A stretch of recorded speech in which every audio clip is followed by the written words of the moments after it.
Will, Coach Painter's up here to talk about how much you've developed during conference season and how much your role increased. So what has been this season been like for you in terms of the development hike and how much or you progressed as the season has gone along? Honestly, it's just been knowing my role, doing what the coach has been telling me, and just sticking with it, staying in the gym, working with the guys, and just developing a role on this team. Trey, you guys closed on a 13-1 run. What was key? What do you feel like led to that success in crunch time? I feel like definitely our defense and connectivity. I feel like at the beginning of the season we were, kind of shaken up and rattled during those last moments, but I feel like this game we stood together and, just carried over what we've been doing in practice for sure.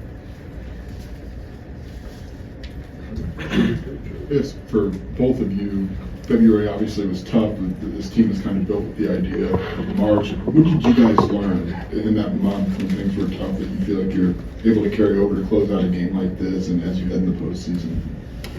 I feel like for us it was definitely just reps, canceling out all the outside noise. We know what type of caliber team we are and where we want to go, so just, keeping that energy from practice and taking it into the game and then execute like we did tonight, for sure. Yeah, like just staying in with each other, not listening to the outside noise, of course, just, practicing hard together and just knowing who we are. Trey, I know it wasn't all your matchup, but what do you feel like switched from the first half to second half on that Smith and Kaufman-Wren ball screen actions, especially defensively, what you guys were able to lock in on? Yeah, he's a good player, but I feel like, when you're going against 5 defensive players who just locked in on that and making it tough for 40 minutes, that's going to be a hard night to, have a good night. So just doing that for 40 minutes, and he's a good player, but the whole team was locked in. It wasn't just one player. This is for both you guys. How do you block out noise? How do you go about doing that, as the losses start to stack? We just know like how we are together. We practice together every day. We see each other every day. So, we're focused and we're locked in together. So. Trey, what was maybe the sign to you that this team had maybe figured out how to handle late game situations and make a run like this? Just to feel like we didn't get rattled. Everybody, we kept having our little huddles and everybody was locked in. We still had that belief and that fire. And I feel like that started in practice a few weeks ago. But just to see that carry over finally to the game, that's a good step. And, we're elevating at the right time. For both you guys, what do you think of the shot that KJ hit, and what do you think it says about him that he was confident enough and obviously then to make the shot there, to game-changing type of thing? He's a great player, In practice, we see it every day. In clutch situations, he never misses in that situation. So we knew to give him the ball, and we knew what he was going to do. Will, the season has seen like a lot of hot streaks and cold streaks, ups and downs. But like, what is the key to get that shooter's mentality? To always think that you miss 100% of the shots you don't take, and always feeling the next one's going in when the last few haven't. Just like I said before, just putting in the work in the gym. When people aren't watching, I know myself what shots I can make and what I can't make. So I'm just focused on that. Trey, could I get your thoughts on KJ's shot? It was like you were kind of processing what you said. It's all good, man. It's just crazy. Even after you seen he hit that big shot, he has no emotion. Like, he does this every day. Like Will said, we see it every day in practice. So just to see it carry over after not having the most easy first half, just to see him still have the confidence to take that shot shows you what type of player he is. Will, you had that big shot right at the end of the first half, and then back off the crowd on their feet. I saw you hiking up the Orange Crush after the game. What has the support from the student section and fans been like all season? And just how big of a change has it been from high school? I feel like the fans are the reason we came here. They get us going. Trey at the start of the game, he got us going. The fans started to uplift us, and that shot just gave us a lot of energy coming into the second half, for sure.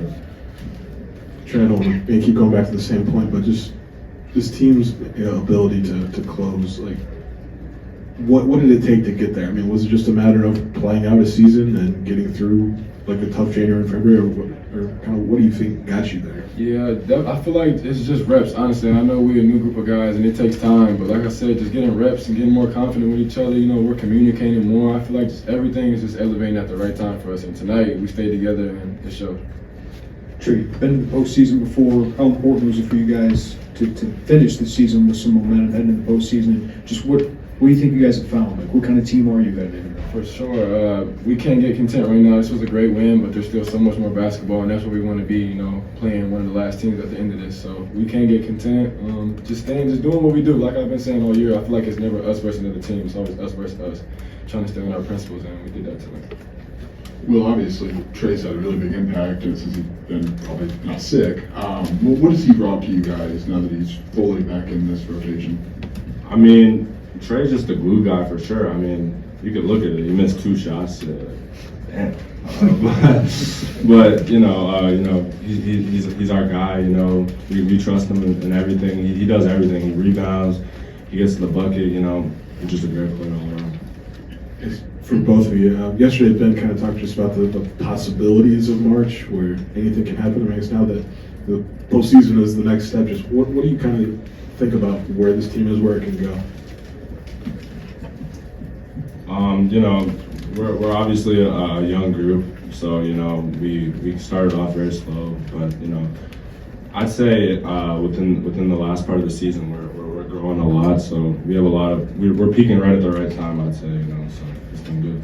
Definitely, and I feel like just the versatility that we have, I feel like it can be anybody's night, any given night. So I feel like that's definitely a threat to other teams and one of our attributes for sure. So just staying ready as a team and, you know, play hard. Trey, I think you played like 15 seconds in a 4-game span there. How did you get through that? How did you get, click back in, and what led to you kind of this late resurgence for you? Yeah, just trying to stay ready for me, staying in the gym and just staying ready till my number is called. My teammates kept me in it. I was trying to stay in it with my teammates too, and just getting those wins kept me in it. So whenever coach called my name, I felt like I was already playing, so it wasn't an adjustment. I guess along those lines, what did it mean for you, for your teammates that kind of, from players out, they've got to kind of adjust and figure it out, but to kind of find space to let you still operate, like, what did that allow you to do from a comfort standpoint? I feel like there wasn't any adjustment like that. We can always, we've been playing with each other, we let everybody be each other, we know how to play off of each other, so I feel like me leaving the lineup or inserting back into the lineup didn't make a difference. It was just our little things, like I said, rebounding, communicating, playing tougher than other teams, and we did that. 2 big wins. Obviously, they were 2 of the top 5 teams in the Big Ten after such a long stretch of adversity. Would you say that the team is the most confident it's been all season right now? Yeah, most definitely. I feel like we've always been confident. We just stringing along some wins together. We always believed where we could be at. We just finally, getting it going. For both of you guys, is there something specific as a player that you have to go through to remind yourself that you are a good shooter, even if it's not falling, and to allow you guys to have the second half that you guys had? This is like the hardest working group I've ever played with. I don't know about you, Trey, but everybody's in the gym always. Everyone's getting up shots. So, we all know what we're capable of when it comes to stepping up and making shots. So, yeah. Both of you guys, you're both slashers, right? It seems like since the Iowa game, a lot more hard cuts to the bucket. Has that been a point of emphasis? And with Tommy back, is that a big part of the game? It seems like with him at the high post, you guys are slashing to the rim. Yeah, Tommy's a great player. Being 7 foot, he gets to see the court differently. So yeah, I don't know how many assists he had off backdoor cuts today, but just having him back into the lineup definitely adds some versatility to our shooting and cutting and stuff like that. So we just had to make the adjustment on how the defense was playing and picked it apart. Yeah, obviously Tommy is one of the best passing bigs, I feel. So he's always going to find us, so we know we can play off him. And yeah. Will, I wanted to follow up on that. How did you and Tommy develop that kind of chemistry where he sees you almost at any point when you're cutting? And is it like a nonverbal signal you guys kind of have to each other, or how's that developed over this season? Honestly, it's just playing within the offense, I feel. If he sees me cutting, he's going to pass it or he's going to skip it across, so he just knows. You guys have now been all the practice that you've had over the last 2 weeks. How many changes have you made that time, and how important has that practice time been? Yeah, we definitely made some adjustments defensively, stuff like that. Like tonight, we had to make a few adjustments. Kaufman had it going. He's a good player. But like I said, our versatility is one of our strengths. So we can adjust to any game at any moment. So we just got to keep building on that, keep playing hard, bringing the intensity in. That should be good. Will, the Crush was asking for one more year there at the end. What do you think of that? And if this is the last time you play here, what do you think tonight means for you? Obviously, it means a lot. The Orange Crush is great. Our whole fan base is great for sure. They keep us in games. There's an amazing fan base, and it's a great experience to be a part of. All right.